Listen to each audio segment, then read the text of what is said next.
All right, what's going on, everybody? Welcome to episode 5 of the TNEC cast. As you can see, we on video. We told you we was going to upgrade. We on Yes, video. sir. I'm Isaac, aka the man they call Chef, here with the Weapon K, Mr. Kirhee Cooper. What's up? What's Say what's up? up to the good What's people. going on? I got a fresh cut for y'all. I straight from the barber shop, got the eyebrows done. Got man. Go ahead. Meanwhile, I'm in full prep mode, rough beard, mohawk looking crazy. Yeah. But hey, hey, he could be the pretty one right now. I'll settle being the scruffy one. Let's do this. So today we have some. I mean, I think we always have good topics. I'm not going to hit you with the funny stuff, but I really think what we're going to talk about today is going to cover a broad base of our audience because really it's breaking down to a 50-50 in terms of people that are bodybuilders and then people that are trying to just get in better shape. So Kirhee, hit us with that rundown.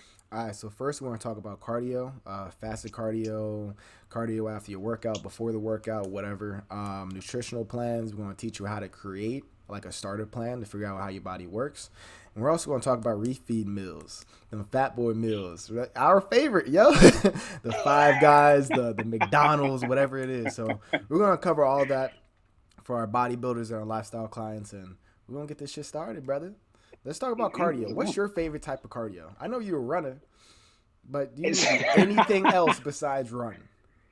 So that's a funny question, right? So if you say like my favorite type, I mean, I just like the results that I get from it. Like I'm not really like no fan of cardio, but if we're gonna be honest, actually my favorite form of cardio is when I'm at that point where I need to do 2 cardio sessions and my second cardio session is lower intensity and I go for a 30-minute walk. I put my sweat belt on, put my abs of steel on and I go for a 30-minute walk and I'm at a moderate pace. I'm not like, trying to, do the speed walking.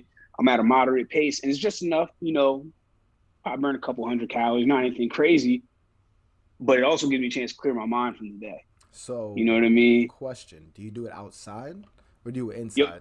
So you just go outside Outside. and you just, say what's up to the Yep. neighbors and everything. I Okay. go down to the park because what I like to do, I have like a certain course that I kind of walk. Mm-hmm. So that way, sometimes if I think I need to do a little bit more, I still like to stay within that 30. I don't want to do more than 30 minutes, Mm-hmm. but I want to, but so that way, if I know okay, I need to pick up the pace a little bit, it gives me like these little markers and different things that I know. Yeah. So I stay on that. I have two paths that I walk at the same park. They're just one's reverse of the other. Mm-hmm. So, but yeah, it's always outside because now the thing is, we saw, because we're both, based here in Texas, Dallas and San Antonio, but we had some crazy weather over the week, so outdoor cardio really wasn't, an Yeah. option. So, I still walk though. I did walk outside a little bit, but when the gyms were open, I was able to, do some other things. But yeah, I always, I always walk outside, because being in Dallas for the most part, especially really at this point of the year on, Mm-hmm. walking outside is something that I can do because it won't be, and that's the other thing, it won't be too hot because the Mm-hmm. sun will be down. Yeah. So it'll just be nice, got a nice little breeze going. Okay, yeah. So it'll work out. So that's one side of things where you can walk outside, and get that nature. I'm more of the inside the gym with the music and all that. You touched on it earlier. It's like a meditative process. You think about it like you might do it in the mornings. I do mine's post workout. Always post workout. Just how my schedule is. And the big thing with cardio and how you want to fit it in is what does your schedule dictate? You know what I mean? If you got to work out in the morning, but you got to go to work, immediately after that, you probably want to fit it in later on tonight, after dinner, whatever. So, but yeah, cardio. Do you do fasted in the mornings, right, or no? Yep, yep. Fasted in the mornings. And fasted in the morning, and it's funny because like I used to use the term fasted cardio when I was new to the industry because it was just a buzz term and all this other stuff. And people will try. There's actually not a lot of science that says that fasted cardio is better. And you know how we do. We just cut straight to we cut straight through the bullshit. And so honestly, I say it's better because you don't have a bunch of stuff swishing around on your stomach. I You're feel that. waking up empty stomach, boom, and you go do what you got to do, whether it's stairs, run, whatever. That's why I prefer. Because every once in a while where I'll do, like on my Sundays when I do my runs and stuff like that, I do my Sunday 5K. I hate it because I got food on my stomach from the day. Yeah. So there'll be Yeah. times when I'm running, I'm like, oh, and so I'd rather, that's why I prefer. And then the other reason why I just prefer getting it out of the way, Oh yeah, yeah, yeah. because I could just get it done early in the morning and I know that I have that done and it's not, there's nothing else that I need to worry about or, anything like that. So no matter what I'm doing, I always do my most intense cardio always in the morning. But again, and you touched on it, it's a lot about your schedule. I have a schedule and actually works for my schedule to do that. And then I work out in either the afternoon or the evening. And when I say workout, for those that don't know, that's my lift, so I'll do my lift in the afternoon, evening. I won't go too far, down the rabbit hole when we talk about cardio, but I prefer that way. And so thankfully I have the ability to set my schedule up that way. Yeah, and that works So, for you. Yeah. yep. One thing that I want to foot stomp on, and I always get this, is like I'm gonna do 20 minutes of cardio before I, hit legs. It was like 20 minutes, like bro, 20, 5 to 10 on a bike. Yeah, you're like cool, but like That's a warm up. Yeah. when people be like, yeah, I do cardio before I lift, it's just like that thing. I just cringe so hard because it's like, why? Why are you going in drenched in sweat? You tired. You don't want to squat. Even if it's like a back day, you don't want to row. Like you don't want to do all these movements. So if you don't take anything ever from Kyrie Cooper, don't do cardio before you lift. It's not worth it. Honestly, Also, not worth it. the science doesn't back it. The only time you should do cardio before you lift is if you are training for an endurance activity, whether it be a marathon, Ironman, or anything Mm-hmm. like that. And basically, the reason why you're doing that in that manner is because now you want to force your muscles to work while they're fatigued. Mm. It replicates what you're going to be doing when you're running and you're a mile 15, 16, 17, or you're swimming during an Ironman, and all those different things that have to do with endurance. So if Yeah. you're training for endurance, you actually should do cardio before you lift. Everything else, let me rephrase it. Everything else, cardio after. Amen. I think we beat that horse, yo. It's very simple.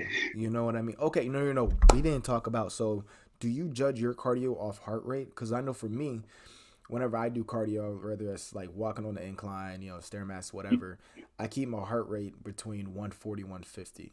And I think I just learned that. I thought that was um, low intensity steady state, but actually it's mid intensity steady state. So do you keep your heart rate at like 160 since you're running? What do you got? Yeah. So what's tough for me with the amount that I run and the speed that I run, Mm-hmm. I have so heart rate. Yes, heart rate really is kind of like the number one thing because that goes across all forms of cardio. Whether you're doing steady state, high intensity, and everything in between.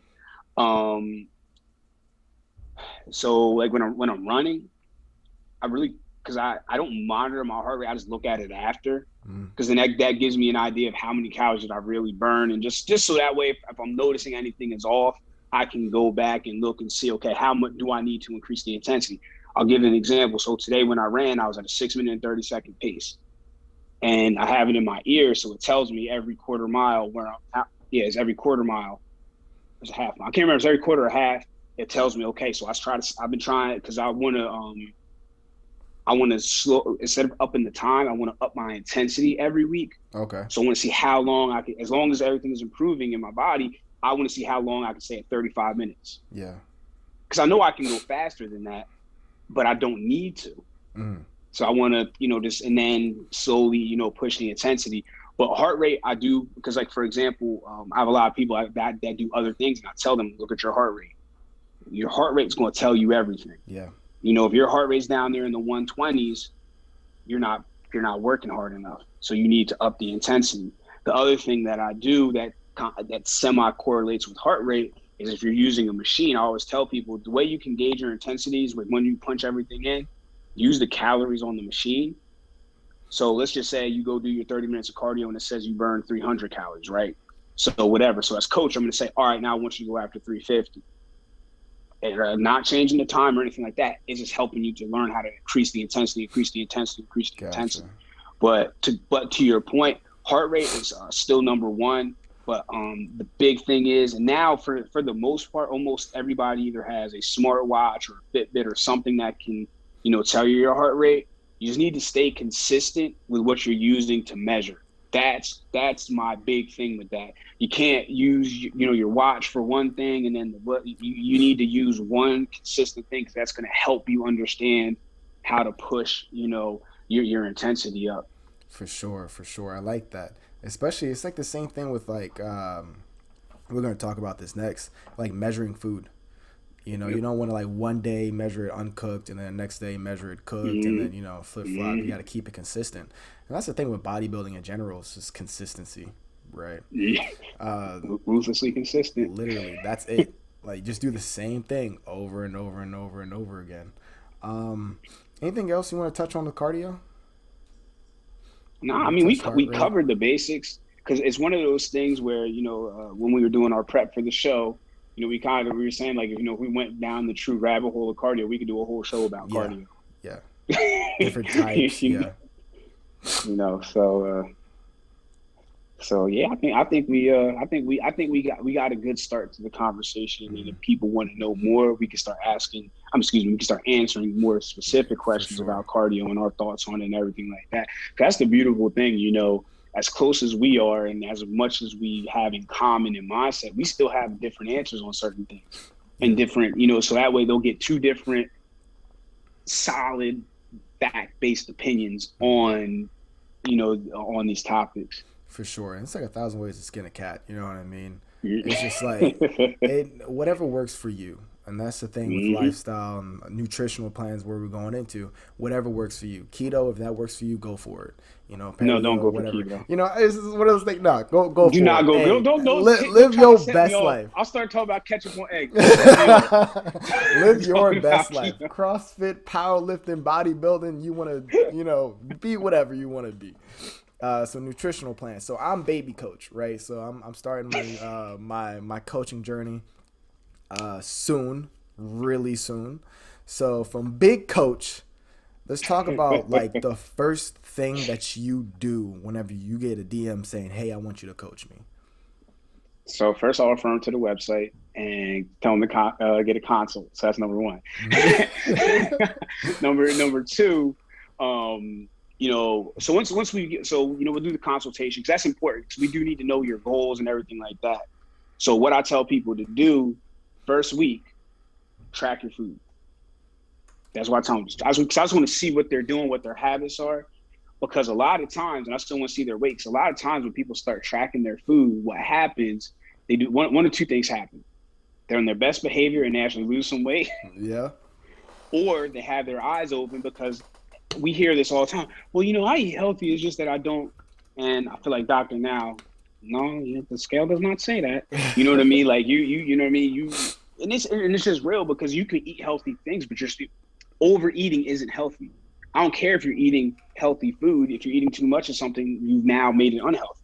So, that's the first thing I do. I get people to track, because whether you are going to have a coach, a nutritionist, whatever, if they aren't trying to figure out what your maintenance calories are, you need to run away. And there's a few different ways. And then, we're talking about 1,000 ways to skin a cat. There's a lot of different ways to do it. I'm very big on, let's keep this shit simple, so that way I can teach you things. Because if I start trying to be all extra scientific and be smarter than the room, I'm not doing a client a service. I'm just I'm going to give them a result, but they're going to fall off because they don't really understand what's important about your basal metabolic rate and, things like that. So I'll tell them, all right, now that we found your maintenance calories, now we can put you into the all important thing that you always see us posting about and talk about, your calorie deficit. Yes. It doesn't matter what diet you're on, bullshit ass keto, Atkins, paleo, this, that, or the third, whatever that's out there. I don't even try to keep up with that goofiness anymore. What I'm saying is those diets only work when you're in a calorie deficit. Say that one more time. Those diets only work when you're in a calorie deficit. Easy. How do you know you're in a deficit? You got to find your maintenance calories, because we can't put you into a deficit if we don't know what your maintenance calories are. So, for example, people like Kirhee and myself, where we are right now, we're actually eating a lot of calories and still in a deficit because of the way our bodies work. Now, when you have a lifestyle client, it's a little bit different. You aren't typically as active, and you aren't, doing the certain things. So now your calories may not be as high, but then it's funny, but I want to go too deep down this rabbit hole and give too much away. Yeah. But when you start eating whole foods and you start to realize, when I say whole foods, you're actually eating chicken breast, ground turkey, real vegetables. You're not eating chips and processed foods and all that stuff. You'll start to see the difference between 1,200 calories of whole foods and 1,200 calories of chips and other crap. Why you don't feel full on that 1,200 and why you can feel full on the other 1,200. But the key is to go back. I can get all these tangents, but the key is you need to understand what your maintenance calories are. If you're getting a coach or a nutritionist and in that first 2 to 4 weeks, they're not trying to figure out your maintenance calories, you're being robbed. I'm just telling you that. You can ask any real certified coach. They will tell you the same thing, because that's what it's all about, is finding your maintenance calories. Yeah, especially since a 300-pound person, right, and then you take a 150-pound person, you say, hey, here's 1,500 calories. Without finding the baseline, somebody's going to drop faster than the other one. With these cookie cutter coaches out here, you just find something on bodybuilding.com, copy, paste, and then collect a paycheck. You know what I mean? But yeah, like that, I take that play out your playbook with the finding the maintenance first. Find it first. Take that 2 weeks, find it. Adjust, and then go from there. Call an audible, and it's all just downhill from there. And we even talked about this after last podcast, where I talked about refeed meals as a caloric, a calorie cycle. We go up, down to keep the metabolism firing and all that. I'm still learning. I got my nutrition NASM certification, but that was the easiest thing in my life. just going through it. I'm like, bro, you'd be surprised of how much without going through that. This stuff is extremely simple. Simple. And I'm gonna say again, like I said last podcast, I think it was last podcast, stop reading diet books and going on Instagram pages and stuff what you gotta do. You have the answer. You can eat these calories, those calories, keto, paleo, whatever carnivore, do whatever you want to do, but you got to put in the work and be consistent in putting in that work. And then you also got to stop. You got to understand, are you asking for advice, or are you asking for somebody to co-sign your bullshit? Oh, that's the big one, because there's a lot of people, they go to Facebook. So it's one person, I don't know how serious they are, 9 times out of 10 they're not. And then they have a bunch of people that have no clue what they're talking about, telling them. Give a quick example, a real life example from the TNEC. I think I might have said this before, so I'll say it quickly. The person that won TNEC, that earned the TNEC On Demand Client of the Month, she's up to almost 50 pounds lost at this point. Yeah, she's killing it. And not working out. This is all through nutrition, by the way. By the way. So, and long story short, she had asked a question about eggs. So somebody comes on, eggs are bad for you. Whatever diet this is, you shouldn't be on. Now, she was about a week or two in. Now, imagine she would have listened to that Momo. Yeah. She'd be still upset with how she's looking, instead of posting these pictures and being so happy and I did this and blah, blah, blah. So don't ask Facebook, yo. Don't. Because that will put you asking people that don't know what they're talking about, and then they're gonna you know what they're gonna do? Uh-oh, hold on a second. I'm on my phone. Oh, sorry, Larry. There we go. All right, I'm back. Sorry, blacked me out. Yeah, good. All right, but we don't want don't ask Facebook. I'll say like this: don't ask Facebook because it's gonna because they don't know. They don't know what your plan is, why your plan is that way, and all those different things. And she would have listened to that person, she wouldn't be where she needs to be. Mm. That's the crux of why I was, telling that story. Because, off of Kirhee saying, don't go to Instagram, don't go to the diet books, because none of those things are about sustainability. I don't care about, like, if somebody wants to lose 10 pounds for a cruise, I'm not your coach. I'm here to change lives. Yeah. That's what we do at TNEC. We're not here for quick fixes and that stuff. We're either going to get you to stage so you can win a pro card, or we're going to change your life. One or the other. So I got a and question. sometimes one will happen and lead to the other one. So you talked about changing lives, and that's something that that's why I'm going into coaching.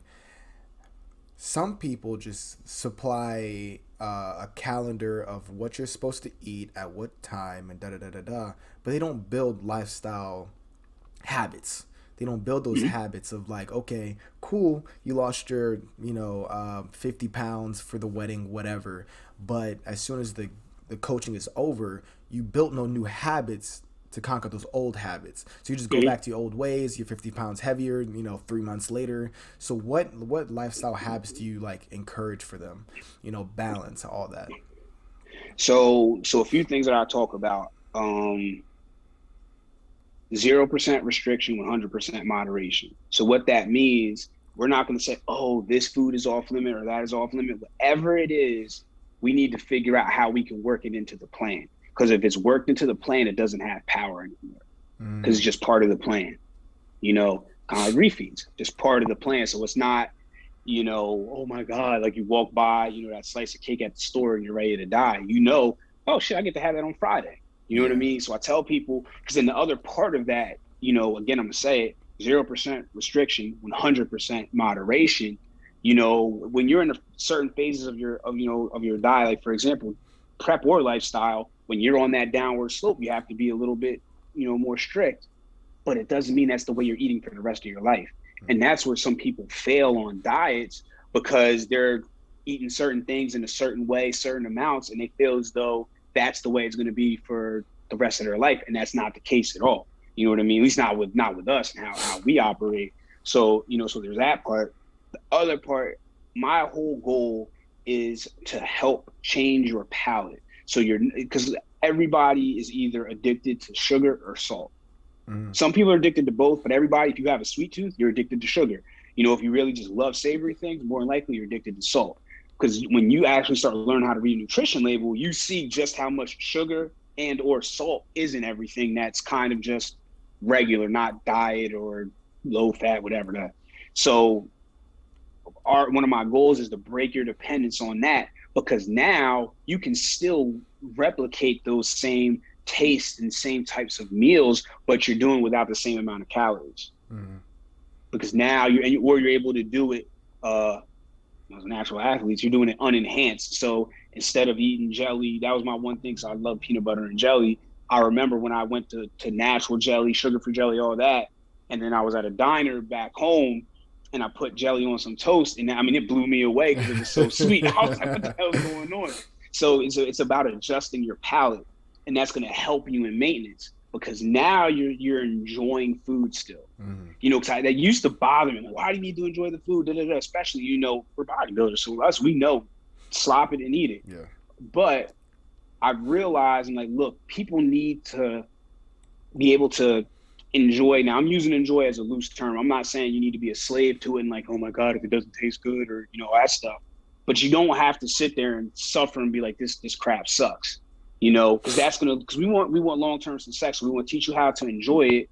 So one of the things, again, I can't give away too many secrets, but one of the things that I do, I figure out certain foods and I'm like, okay, can we add that to the plan, or do we need to add a substitute?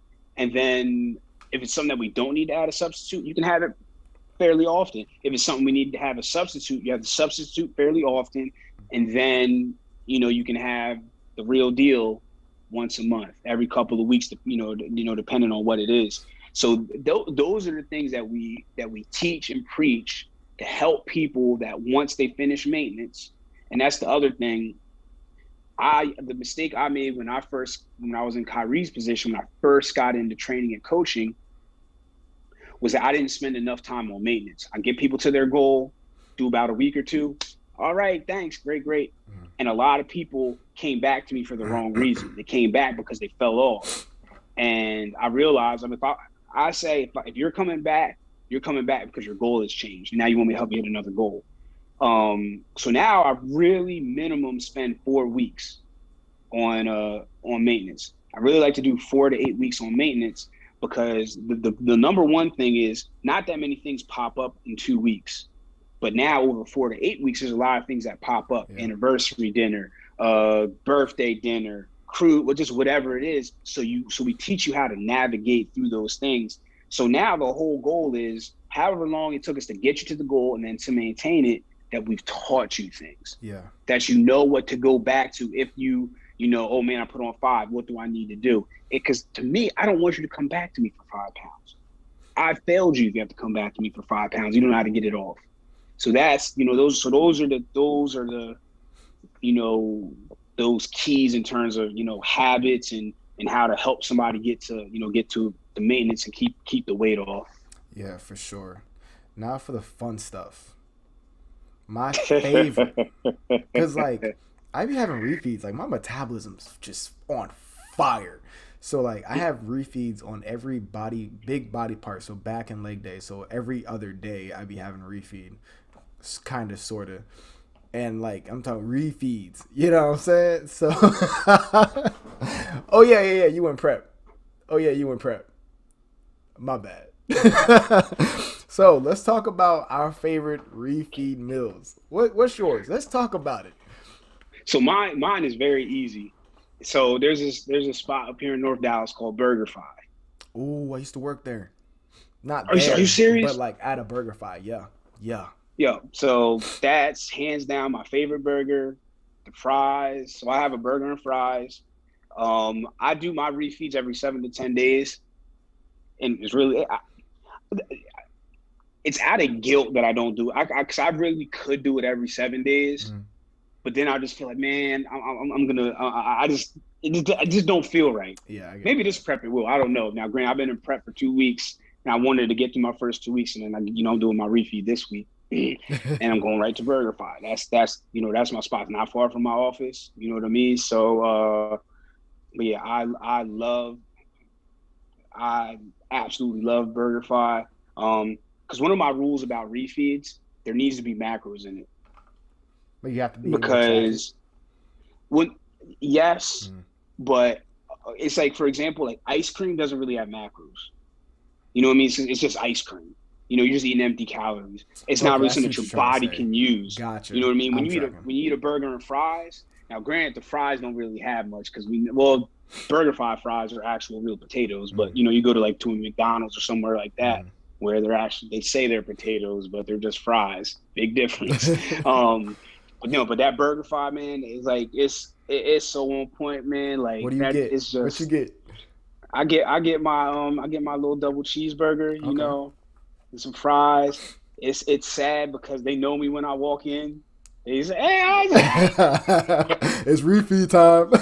they know when I was something like, "Hey, man, look, we got a lot of sponsors and things like that. I don't know who I need to talk to over there, but I keep saying every time I come in, I say, hey, you got a professional bodybuilder that comes here and eats this like once a week. So you can use that and say that it's healthy and for whatever you need to say. But I will say this, one of our teammates, she did a refeed and she went to Whataburger. So for those of you that aren't in Texas, Whataburger is the number one fast food in Texas. Hands down. The one thing I will say about Whataburger, it does have a great menu. It's hard to touch that menu with the options and stuff like that. Especially burgers and everything. But she had Whataburger and she was not feeling good afterwards. You know what I'm saying? And just because, and that's why, not saying that Whataburger doesn't have macros to it, but you gotta be careful the kind of things that you eat on a refeed, because you gotta remember your system is different now. Now your system is firing like a Ferrari and a Lamborghini. Only premium fuel. So when you put something that's so far off of the chart, that's going to be all that stuff. And I'm just going to be very honest. BurgerFi, does it help clear out the system? 100%, but it don't make me sick, make me feel bad or anything like that. And even if it did, I'm gonna be honest with you, I wouldn't care, because that's mine. I mean, That's my go-to refeed meal. And then I'll go one step further because it's kind of like a refeed. After a show, I always like to have a Cinnabon. Oh, I of try to go to course. Cinnaholic, but that's my thing. And people be don't get this. It's like because you know me, I'm Mister Do a lot of shows, so like I'll have shows in back-to-back weeks. Please believe I'm having my real meal that not a prep meal. I'm having a real meal after, and I'm going right back into a peak week. If you're on point, you're on point. You have to really Fuck it up mess to up to like, mess yeah, up. You know what I'm yeah, saying? So, but yeah, now BurgerFi, like anybody you ever come visit me in Dallas, or you ever come through Dallas, go to BurgerFi. Or I know they're in Houston, or they have them down in San Antonio too. yeah. They got one. Yeah, so go to BurgerFi, man. That's mine. All right, okay. So what's your? I have a feeling I'm gonna make a funny face. I don't know why. No, I have no, a feeling. no. So like, I'm a big dessert guy. So before we get into that, have you ever had the conflicted burger at BurgerFi? Not yet. Ooh, see, like Because it's that's the one a with the Impossible Burger on it, right? no, it's not the impossible. It's a veggie like patty. So it's not well. I'm not sure what the Impossible Burger because the Impossible Burger looks like a burger. This Looks one looks right, like a right, right. vegetable patty, Right. and Oh, that okay, is okay. slapped with the burger fry sauce. Ooh wee. Anyway, I'll add so that to the list. whenever I came back from like my deployment, so a few months ago, and after the show, I've been just having crazy like sweet tooth. So one refeed day, I went to Whataburger and I had 4 cinnamon rolls because I love Cinnabons. A dog. I sat right here, demolished 4 cinnamon rolls, didn't even bat an eye. Felt terrible the next day because all that Oh yeah, sugar and that. stuff. But like I enjoyed myself so much. But like Yeah, boy, my that's a. my go to refeed meal, go to Five Guys Burgers and Fries, get a triple patty, bacon cheeseburger, with just lettuce, Oh ketchup, man, you go all in. just a small fry, and a milkshake, and I'm good. And because I don't really like have cravings like that, I can eat prep food all year, because like I can Right, cook kinda, but like it right, tastes right. good. You know what I mean? That's one thing. Bodybuilding lifestyle, y'all got to learn how to cook and season your Yeah, food. that is You true know though. what I That mean? is That's true. gonna make it much more enjoyable. Yeah. Um, but yeah, So that's so Kyrie, what's up. how often are you doing those refeeds during prep? So I can only speak for 2 preps. My first prep was a 7-week prep, and I had 2 refeeds. My That makes second, sense. my second one was we had a ton because I was peeled like 5 weeks out. I So remember that. I was like, I look. I remember. I was like, like crazy.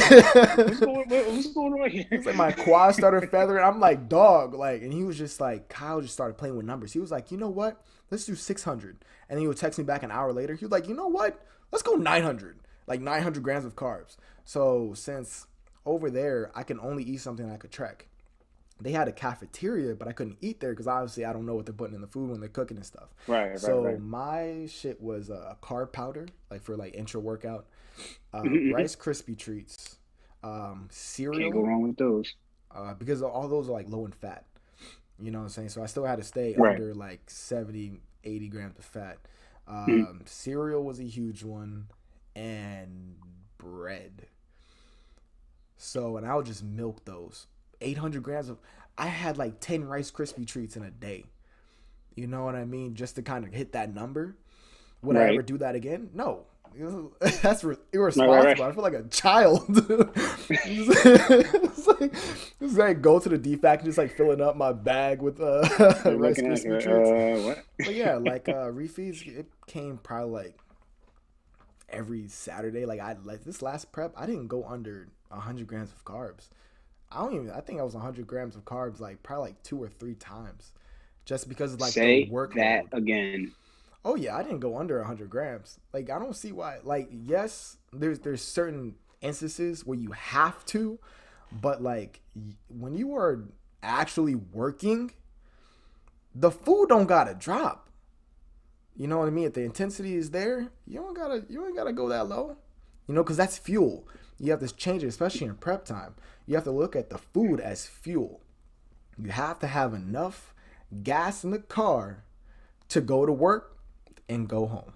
That is it. Hmm. All this surplus shit and just have some for the next day. You want to go to the party and whatever. No. a negative. You train your ass off, and you go back. That's it. Yeah. And because while we're on that, because that's what our teammates, the ones that I coach, I'm telling them, when we're doing the meal plans, I really don't start truly dropping carbs till we're about 4 weeks out. Because there's no point. Because now all we're doing is we're just manipulating them to just dry out, empty the muscle to fill it back up. Now obviously we're speaking more bodybuilding terms, but that's really, there's really no sense, because I had somebody that came to us that wanted us to fix, but they weren't serious, so that's whatever. They were on a 24-week prep, and their coach dropped carbs 4 weeks in. 1,000 ways to skin a cat. when I say I don't mean drop. When I say drop carbs, I mean not just drop the number. No. Bye. See you. I'll see you next year. When they told, I was like, they trying to kill you. Be like, that's ridiculous. But yeah, so your body needs the carbs. You know what I mean? Especially if you work a strenuous job. God forbid you're like a UPS worker. Picking up packages and stuff like that. You going no carbs? Yeah, you crazy, bro. You out your mind. But did he win? Did he win? Oh, she left that coach. Okay, yeah, good idea. So she hasn't. I don't know, because then she came, asking us questions, like she wanted to get down, and then me. Well, I shouldn't say me. Us. If you're not serious, I'm not. We too busy. To deal with the wishy-washy. You for real? Hey, come on board, but don't come here if you're not ready to be a beast. We'll quickly get swallowed up. I got a question. Big coach to little coach. I got an answer. This is why I held off coaching for so long, is because I lacked I wouldn't say empathy, but I lacked the perspective of having a lifestyle of just like, if it doesn't taste good, oh well, you're not eating for taste, you're eating for function. Mm-hmm. You see what I'm saying? So Did you have that when you started out, or was it just like you just fell straight into it and was like, yo, it is what it is? Nah, not when I first started out. It was all about everybody being strict. Yeah, that's what it was, and that's where I messed, because it works, but it doesn't work over time. Yeah, that's where you take it. That's where you take the small percentage of people. So I had people, it worked, but my stick rate wasn't really there like it is now. You know what I mean? And then in last prep, I learned that this really messed me up, that I could still enjoy my food while I'm in prep. So if anybody that follows me on Instagram and sees my sarcasm when I post up, I post up a meal, but man, I hate prep food. Prep food sucks. I'm literally sitting there enjoying it like I had it at a restaurant. Like, it's legitimately good, and like I'm feeling guilty of one of my old sponsors. One of the things that I learned from him, he called it the Baptist theory, where if it felt good, it was wrong. that's kind of how it was, because like my first prep, for the most part, I hated eating until I started figuring some things out. Like, I did it, but it didn't taste good. You know what I mean? Yeah. Look, mustard's okay, ketchup is great. certain things like that. But after a while, it doesn't taste like anything anymore, because you just had it. And it's just really just not trying to be funny, but it's almost just serves as lubrication. So you're eating the food and everything like that. Now I'm actually understanding the ways to work in things that taste good. Now, the second half of prep, it just goes to straight dry seasoning. So I won't be able to use like, barbecue sauce and certain things, all that shit. But yeah, man, like when I first started, it was all strict, do it this way, da da da da. Now, food is always going to be fuel, but now it's like understanding the certain types of fuel. Mm-hmm. You know what I mean? And that you can have you talk about Rice Krispie treats. We're talking about these things that, because look, Rice Krispie treats taste good. Yeah. Let's just be real. Yeah. So, when you're talking with a client, or you're just talking with somebody in general, we don't have to be strict to the point where it's like you need to have a plain chicken breast every night. We need to teach them, yes, you can put a little bit of Flavor God or a little bit of barbecue sauce, but the thing is, you need to measure. You can't Jesus take the wheel with it, because if we have you in 150 calorie deficit, right? Because you don't need to be in some crazy deficit, especially on the lifestyle side. We have you in 150 calorie deficit per day. if you're going overboard with the sauce on 3 meals or all 5 meals, you can have these great meals that are putting you there, and you have that 10 to 20 calorie, maybe even 30 calorie wiggle room with the sauce, and you're going over every meal.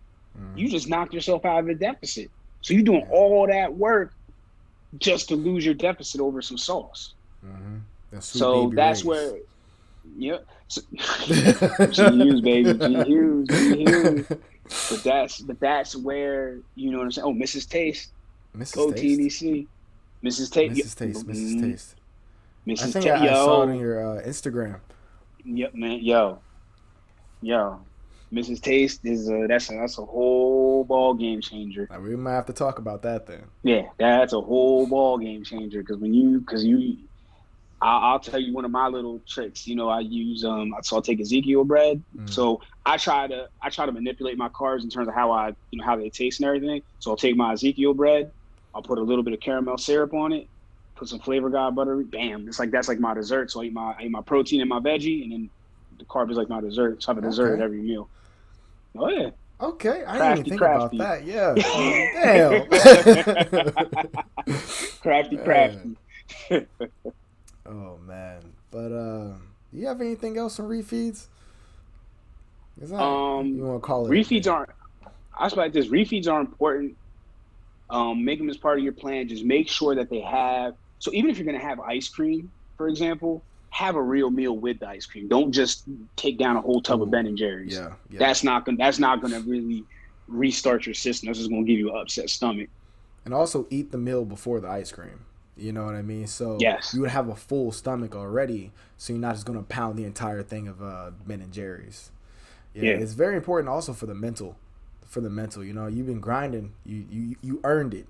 You know, I don't want to there's a fine line of where you want to kind of use food as a reward system, but and don't take this too seriously, but you earned that meal. You know, it's something to look forward to and being like, yes, you know, I busted my ass in the gym this week.